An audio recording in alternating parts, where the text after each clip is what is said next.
வணக்கம் நண்பர்களே. அண்மையில் ஒரு உரையாடல், அதில் ஒருத்தர் ஒரு புகார் சொன்னார்.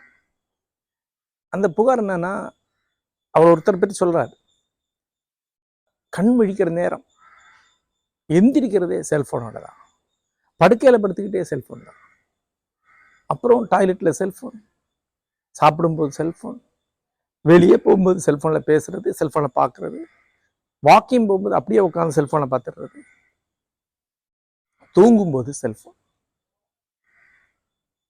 பார்த்துட்டு அப்படியே செல்ஃபோன் நழுவிடுறது. செல்ஃபோன் பார்த்து பார்த்து பார்த்து தூக்கம் கிடையாது. ஆகவே 12-1 மணிக்கு தான் தூக்கம். 2 மணிக்கு எந்திரிச்சு செல்ஃபோன் பார்த்துட்டு இருக்கலாம். ராத்திரி பார்த்தா செல்ஃபோன் வெளிச்சம் தெரியும், காலையில் செல்ஃபோன், அப்புறம் டிஸ்டர்ப்டு தூக்கம் ஆனதுனால காலை எந்திரிக்க ரொம்ப லேட் ஆகும். இப்படி போகுது வாழ்க்கை. டைஜஷன் கிடையாது, மெமரி பவர் சுத்தமாக கிடையாது. சொல்லுது அவங்க அப்பா பற்றி. நான் சொன்னேன், உங்கள் அம்மாட்ட இதை பற்றி பேசியிருக்கீங்களா? அதான் பிரச்சனை. அம்மா அதை விட பெருசு, இன்னும் பெரிய அடிக்ட். 2 பேருமே 100% செல்ஃபோனுக்குள்ளே முழுகி கிடக்கிறேன். அப்போது நான் சொன்னேன், சரி இருந்துட்டு போகுது, 2 பேருக்கும் 70+ வயசாகுது, செல்ஃபோனை பார்க்குறாங்க, அதில் முழுகி கிடக்கிறாங்க, இப்போ என்ன? அப்படி இல்லை சார், 2 பேருக்கு கடுமையான ஹெல்த் பிரச்சனை இருக்குது. 2 பேருக்கும் மொபிலிட்டி சுத்தமாக கிடையாது, வாக்கிங் கிடையாது, வீட்டுக்குள்ளே பெரும்பாலும் நேரம் சும்மா இருக்காங்க, பெரும்பாலும் நேரம் இதை ஆர்டர் பண்ணி சாப்பிட்டுக்கிறாங்க. 2 பேருமே வெயிட், 2 பேருக்குமே முதுகு வலி, கழுத்து வலி, மூட்டு வலி இருக்குது. 2 பேருக்குமே சரியான தூக்கம் கிடையாது. ஆகவே 2 பேருக்குமே டைஜஷன் பிரச்சனை இருக்குது. ஆகவே 2 பேருக்குமே கான்ஸ்டிபேஷன் பிரச்சனை இருக்குது, பைல்ஸு பிரச்சனை இருக்குது. 2 பேருக்குமே ஹைப்பர் டிப்ரெஷனும் இருக்குது. இவங்க செல்ஃபோனில் என்ன பார்க்குறாங்கன்னா, முதல்ல அம்மா குக்கிங் தான் பார்க்க ஆரம்பித்தாங்க. அப்புறம் ஒரு கட்டத்தில் குக்கிங் சலிச்சு போய் யூடியூப்பில் வரக்கூடிய சின்ன சின்ன டாக்ஸை பார்க்க ஆரம்பித்தாங்க. காசிப்ஸ் அந்த மாதிரி போடுவாங்கள்ல, சினிமா விவாதங்கள். அதுக்கப்புறம் அதுவும் சலிச்சு போச்சு, ஏன்னா எல்லாமே ஒரே மாதிரி இருக்குது. அப்போ சினிமா பற்றின நெகட்டிவ் செய்திகள், அதாவது யார் யார் கூட இருக்காங்க, யார் யாரை டிவோர்ஸ் பண்ணுறாங்க, இந்த மாதிரி தகவலை பார்க்க ஆரம்பித்தாங்க. அதுக்கப்புறம் அடுத்து போய் அதுவும் அவங்களுக்கு பத்தலை, நீங்கள் அந்த அந்த ரேட்டு கூட்டிகிட்டே போச்சு. அதுக்கப்புறம் அதிரடியாக இதாக இருக்கணும், ரொம்ப வயலண்டாக தான் இருக்கணும், அதையே ஃபாலோ பண்ணி பார்ப்பாங்க. ஏதோ ஒரு நடிகை வந்து 3வது கல்யாணம் 4வது கல்யாணம் பண்ணிக்கிறாங்கன்னா அது சார்ந்து அவங்க ஒருத்தருக்கு ஒருத்தர் திட்டிக்கிறது, அவங்க ஒருத்தருக்கு ஒருத்தர் வெளியிட்டு கூட வீடியோக்களை ஃபார்வேர்ட் பண்ணுறது, அதை பார்க்குறது. அப்போ அதே மாதிரி இன்னொரு பக்கம், ஒரு காலத்தில் தொழிற்சங்கத்தில் எல்லாம் இருந்தவர். ஆகவே அவர் வாட்ஸ்அப் பார்க்க ஆரம்பித்தார். அப்புறம் அதுக்குள்ளே போனார், சமூக வலைத்தளங்களில் ஃபேஸ்புக் ஆரம்பித்தார். அதில் போய் அரசியல் கருத்துக்களை போட ஆரம்பித்தார். முதல்ல அவருக்கு தெரிஞ்ச கருத்துக்களை, அவர் ரொம்ப சாதுவானவரை ஒருத்தராக இருந்தார், சாதுவான கருத்துக்களை போட்டார், அது யாரும் கவனிக்கலை. அப்புறம் யாரோ ஒருத்தர் சீண்டிட்டு போனார், இவர் அவருக்கு கடுமையாக ரியாக்ட் பண்ணார், அவரை சீண்டாங்க, திருப்பி சீண்டாங்க, திருப்பி ஒரு கட்டத்தில் வயலன்ஸ் வயலன்ஸ் வயலன்ஸ். ஃபேஸ்புக்கில் முழு நேரமும் யாரையாவது வசைபாடிக்கொண்டே இருக்கிறார். அது காரணம் தான், ஒரு பெரிய லட்சியவாதி, ஒரு குறிப்பிட்ட லட்சியத்துக்காக வசைப்பாடுறேன், சமூகத்தை திருத்தணுங்கிறதுக்காக அந்த வசைப்பாடுறேன்னு கற்பனை பண்ணிக்கிறேன். அவருடைய எதிரிகள் அரசியலில் பெரிய ஆட்கள், அவர் சண்டை போடுறது லோக்கல் சின்ன ஆட்கள்கிட்ட. இன்னும் ஒரு கட்டத்துக்கு மேலே போய் கடுமையாக வசைப்பாடுறதுக்காக 3 ஃபேக் ஐடி ஆரம்பித்து அது வழியாக வசைப்படுறாரு. இப்படி மொத்தத்தில் அவர் லைஃப் என்பது முழித்திருக்கிற நேரம் முழுக்க யார் கூடயோ வசைப்பாடிட்டு இருக்கிறார். ஒரு வசையை போட்டுட்டு அவர் அமைதியாக இருக்க முடியாது, அதுக்கு யார் ரியாக்ட் பண்ணுறாங்கன்னு பார்த்துக்கிட்டே இருப்பார். நாம் அவர்கிட்ட பேசணும்னா அதை அவர் கேட்கறதில்ல, அப்படி சொல்லிட்டு திருப்பி திருப்பி திருப்பி. ஒரு கல்யாண வீட்டில் அவருடைய மகன் முறையான ஒருத்தருடைய கல்யாண வீட்டில் தாலி கட்டுற நேரத்தில் ஓரமாக உட்காந்து அதை பார்த்துட்டு இருக்கிறார். என்ன பார்க்குறாரு, அவர் ஒரு பதிவு போட்டிருக்காரு, யார் யார் அதை ரியாக்ட் பண்ணுறான்னு பார்க்குறாரு, எப்படி எதிர்வினைகள் வருதுன்னு பார்க்குறாரு. அப்புறம் தனக்கு சாதகமாக கருத்து சொன்னவங்க வேற எங்கேயா போய் தனக்கு எதிராக கருத்து சொல்லியிருக்காங்களான்னு பார்க்குறாரு. அவங்க இங்கே லைக் போட்டுட்டு வேற இடத்துல லைக் போட்டால் அதை ஃபாலோ பண்ணி போய் அவங்கள கையங்களை பிடிச்சி அவங்கள வசப்படுறாரு. அவங்க அதே மாதிரி இவருக்கு திருப்பி பண்ணுறாங்க. கொஞ்சம் கொஞ்சமாக ஒரு 100 பேர் கொண்ட ஒரு மனநோய் வட்ட உருவாகி அதுக்குள்ளே விழுந்து கிடக்கிறார். என்ன பண்ணுறது? எனக்கு அவ்வப்போது வரக்கூடிய இந்த மாதிரி கட்டிடங்கள் எல்லாமே பிள்ளைங்க செல்போன்ல விழுந்து கிடக்கிறத பற்றி. பிள்ளைங்கள வாழ்க்கை செல்போன்ல அழியுது. எங்க அப்பா அம்மாக்களே செல்போனை எடுத்து கையில கொடுத்துட்றாங்க பிள்ளைக்கு, படி. குழந்தைய தன்னை தொந்தரவு பண்ணாமல் இருக்கிறது கையில செல்போன் கொடுக்கறது தான் சரியான வழின்னு பெண்கள் நினைக்கிறாங்க. அதை வச்சு விளையாடிட்டு இருக்கோம். குழந்தை செல்போன் கேட்டுக்கிட்டே இருக்கும். ஒரு முறை நீ கொடுத்துட்டீங்கன்னா அப்புறம் கேட்டுக்கிட்டே தான் இருக்கும். செல்போன் தொடக்கூடாது என்று தொடக்கத்திலே கட்டுப்படுத்தினா மட்டும்தான் கட்டுப்படுத்த முடியும். கொடுத்த பிறகு நிறுத்துறது ரொம்ப ரொம்ப ரொம்ப கஷ்டம். அது மார்ஃபினோ கஞ்சாவோ கொடுத்து பழகின பிறகு அப்புறம் டி அடிக்ஷனுக்கு போனதான் அது குறையும் மொழியா. சும்மா நீங்க கொடுக்காமலாம் இருக்க முடியாது. எப்போ வேணாலும் ஸ்டாப் பண்ண முடியாது. ஆனால் இவங்களே கொடுத்து பழகிடுறாங்க. ஒரு 3 வயசுல அது ஸ்கூலுக்கு போக ஆரம்பிக்கும் போது கட் பண்ண ஆரம்பிக்கிறாங்க, முடியறது இல்லை. அது அதில் விழுந்துருது. அந்த டிசைனே குழந்தைகளை கவர்றதுக்காக உருவாக்கப்பட்டது. அந்த வெளிச்சம், அந்த ஸ்பீடு எல்லாமே குழந்தைகளை கவரும். அந்த வெளியே வர முடியாது. அப்புறம் அந்த ஸ்பீடு கண் பழகினா அவங்களால எழுத்துக்களை படிக்க முடியாது. அந்த மின்னி போற எழுத்துக்களை படித்த கண்களால் ஒரு புக்கோட எழுத்துக்களை பேஷண்ட்டை படிக்க முடியாது. இப்படி இப்படி இப்படி பரபரக்கும். இந்த செல்ஃபோனை நீட்டு குழந்தை பார்த்தீங்கன்னா புத்தகத்தை இப்படி பார்க்கும், வேற எங்கே பார்க்கும், மறுபடியும் புக்கை பார்க்கும், வேற எங்கே பார்க்கும். கண்டினியூஸாக உற்று ஒரு புக்கை கவனிக்க முடியாது. அதோட அதனுடைய லைஃப் கிட்டத்தட்ட ஒரு முடிவுக்கு வந்துடுது. பெரும்பாலும் எல்கேஜி யூகேஜியில இது உட்படாதுங்கிற இடத்துக்கு இந்த செல்ஃபோன் ஒன்று சேர்த்துரும். பேஷண்டாக படிக்குதாங்கிறத ஒரே டெஸ்ட். அது கண் அலபாஞ்சினாலே அது பெரிய சிக்கலில் மாட்டியிருக்கு. அதை மீட்கிறணும். சில பள்ளிக்கூடங்கள் ஆசிரியர்கள் கடும் முயற்சி பண்ணி மீட்டுட்டு இருக்கிறாங்க. ஆனால் இதுதான் எனக்கு வரும் பிரச்சனை. அப்புறம் இது அப்படியே போகும். இந்த செல்ஃபோன் அடிக்ஷன் ஒரு 5-6 வயசுக்குள்ள தாண்டின உடனே கேமுக்குள்ளே போயிடுவாங்க. கேம் மேலும் மேலும் மேலும் கஷ்டமாயிட்டே போகும்.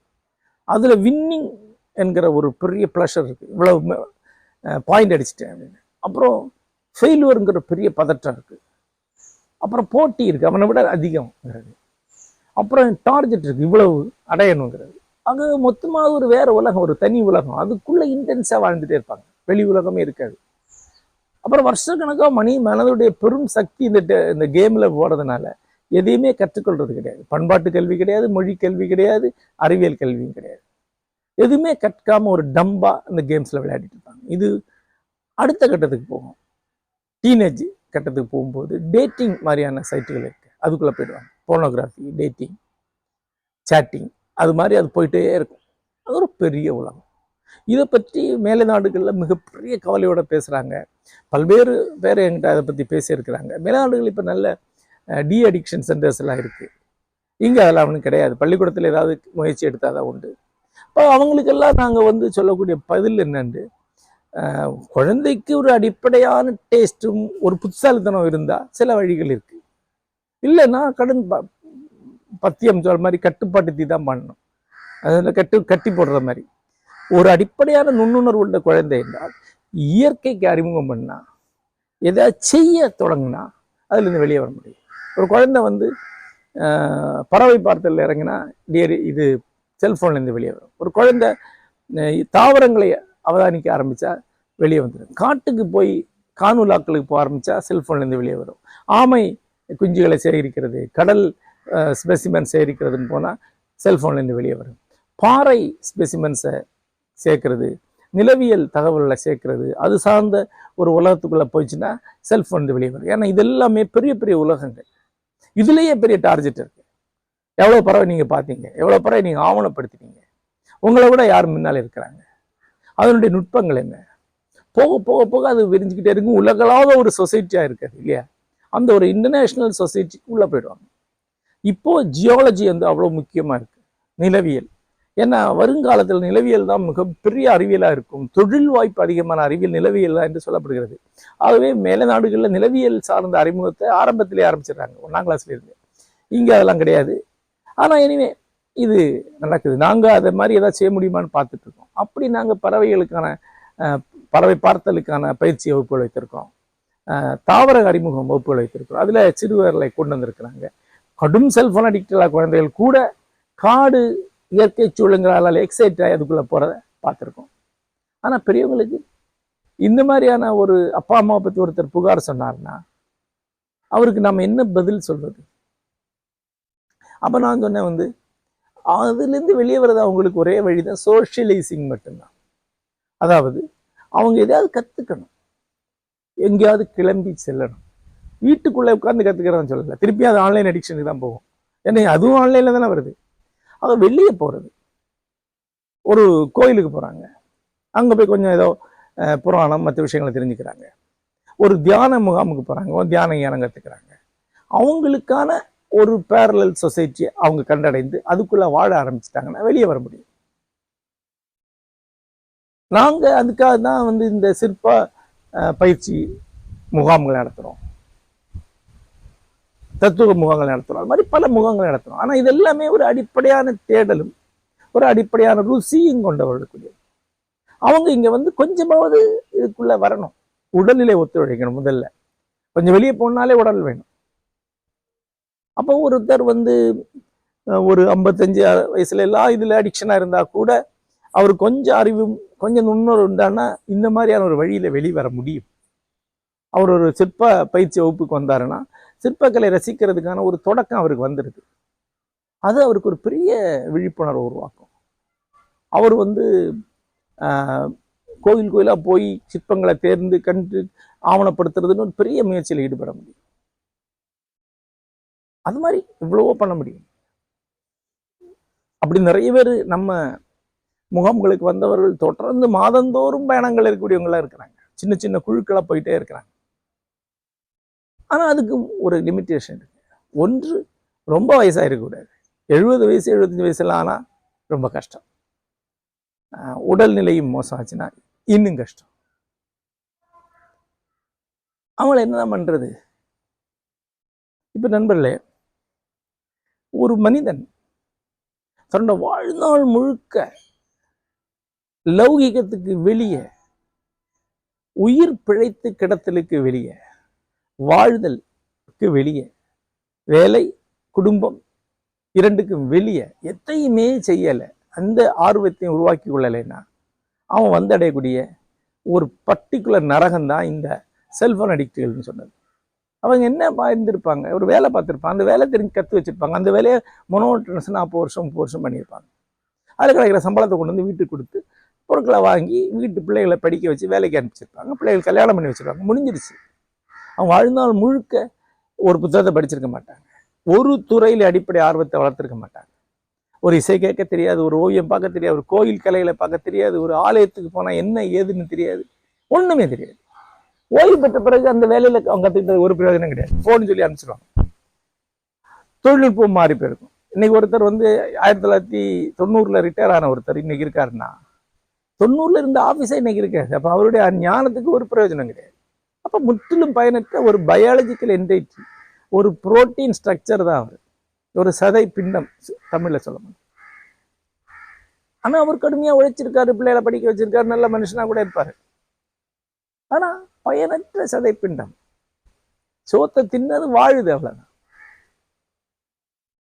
அப்ப என்ன பண்ணலாம் அப்படின்னு திருப்பி கேட்டார். நான் சொன்னேன், ஒண்ணுமே பண்ண முடியாது. அவங்க ரெண்டு புரோட்டீன் ஸ்ட்ரக்சர்ஸ், 2 உயிர் வாழும் உடல் அமைப்புகள். அது எந்த வரைக்கும் அந்த வண்டி ஓடுது அது வரைக்கும் இருக்கட்டும். அந்த 2 உடல் அமைப்புகள் இந்த பூமியில இருக்கிறதுனால ஒரு லாபம் கிடையாது, போறதுனால ஒரு நஷ்டம் கிடையாது. நீங்க அவங்கள பத்தி கவலைப்படாதீங்க, அவங்க அவங்கள பத்தி கவலைப்படலை. அவங்க வாழ்நாள் முழுக்க அவங்க எதையுமே தனங்களுக்காக செய்து கொள்ளவில்லை, எதையுமே கற்றுக்கொள்ளவில்லை என்றால் இனி அவங்களால ஒன்றும் பண்ண முடியாது. வெயிட் ஃபார் தேர் டெத், அவ்வளோங்க. ரொம்ப இவ்வளவு குரூரமா சொல்றீங்க, அது ஒண்ணுதான் வழி, வேற வழியே கிடையாது யாருக்கான. இதுதான் என்னுடைய பதில்.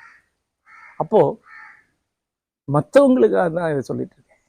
அந்த மாதிரியான ஒரு நரகத்துக்கு சென்றடையாம இருக்கிறது இருக்கு. பழைய காலத்துல பாவம் பண்றவங்கள்ட்ட எல்லாம் நரகத்துக்கு போவே அப்படின்னு சொல்லுவாங்க. அந்த பாவம் செஞ்சவங்க போய் சென்றடைய ஒரு நரகம் இருக்கு, அது கண்முன்னால இருக்கு. அதுதான் இந்த நரகம், இந்த செல்போனுக்குள்ள விழுந்து கிடக்கிற நரகம். உடலையும் உள்ளத்தையும் இருட்டால் நிறைத்து கொண்டு தன்னைத்தானே சிறையில் அடைத்து கொண்டு தன் உடம்பே ஒரு ஜெயிலா மாத்தி எல்லா வாசலையும் உள்ள பூட்டி உள்ள உட்காந்துருக்கு. உடம்பே ஒரு பெரிய கல் சிறையாயிருக்கு, வெளியே வர முடியாது.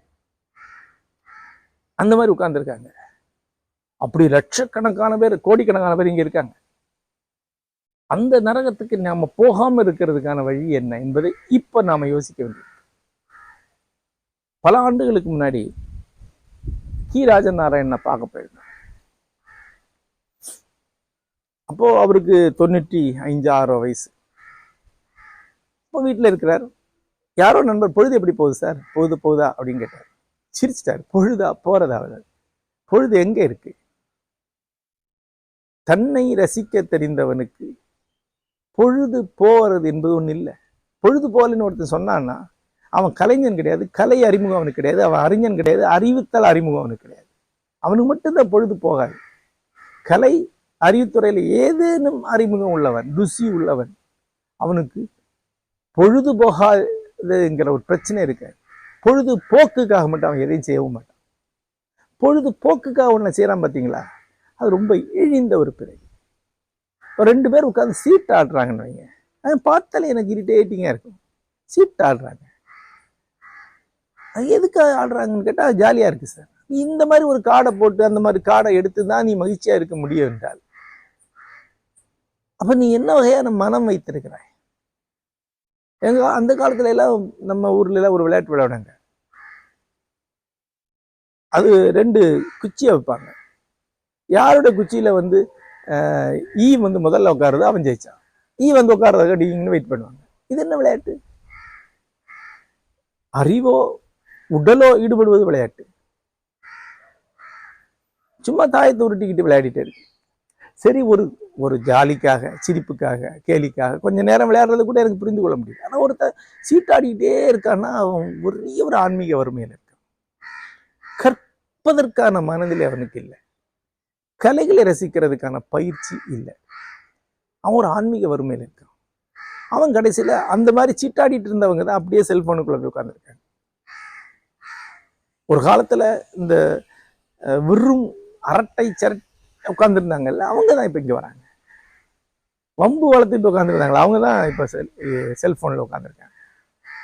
ஏதேனும் அறிவுத்துறையில், கலையில் அடிப்படை அறிமுகம் என்பது இங்கு பிழைத்திருப்பதற்கு அப்பால் வாழ்க்கை என்று ஒன்று வேண்டும் என்றால் அவசியமா இருக்கு. பிழைப்பது வேறு, வாழ்வது வேறு. உயிரோடு இருப்பது வேறு, வாழ்வது. வாழ்வது என்பது அதற்கு ஒரு நோக்கம் இருக்கிறது. வாழ்வு என்பது ஒரு வளர்ச்சி. மரம் நிற்குது இல்லை, அது வாழும் மரம்னா அது கொஞ்சமாக வளர்ந்துட்டு இருக்கும். அப்படியே அசையாம நிற்கிறது வளர்ச்சி கிடையாது. அகமும் புறமும் வளரணும். அந்த வளர்ச்சி ரசனையினாலையும் அறிவினாலையும் தான் சாத்தியம். ஆகவே ஒவ்வொரு இந்த காலகட்டத்தில் அவங்கவுங்களே பார்த்துக்கணும். சில விஷயங்கள் இருக்கு. போன தலைமுறையில உயிரோடு இருப்பதே பெரிய போராட்டமா இருந்தது. அதாவது அன்றைக்கெல்லாம் ஒரு ஆளுக்கு சம்பளம் இருக்கும், 10 பேர் 8 பேர் அவங்கள நம்பி வாழ்வாங்க. ஆகவே அந்த மாதத்துடைய செலவை ஓட்டுவது என்பது பெரும் சவாலா இருக்கும். கணக்கெல்லாம் எழுதி வைப்பாங்க. ஒரு பவுடர் டப்பா வாங்கினா அதுல டேட் எழுதி வைப்பாங்க, இத்தனாம் தேதி வரைக்கும் அது செல்லுபடி ஆகணும். சோப்பை 2 துண்டு பண்ணி யூஸ் பண்ண காலம்லாம் இருக்கு. அரிசி வாங்கின உடனே அதை 30 பிரிச்சு வச்சிருவாங்க, ஒவ்வொரு நாளைக்கான அரிசி. அது கடைசி நாள்ல 10ஆம் ஆயிடக்கூடாதுங்கிறாங்க.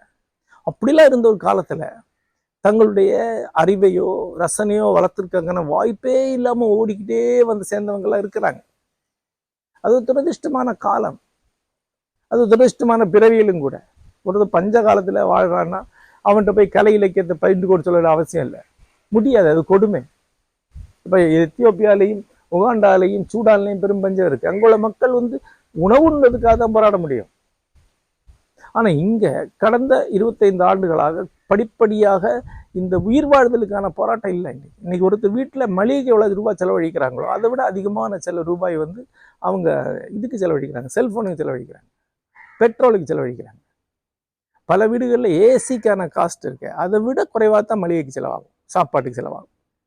அப்படி ஒரு வாழ்க்கை வந்த பிறகு அந்த நேரம் வெஞ்சது இல்லை. அதை என்னவா பயன்படுத்துறங்கிறத பற்றின ஒரு போதம் இல்லைன்னா, அதை பற்றின ஒரு பயிற்சியும் அதை பற்றின ஒரு முயற்சியும் இல்லை என்றால்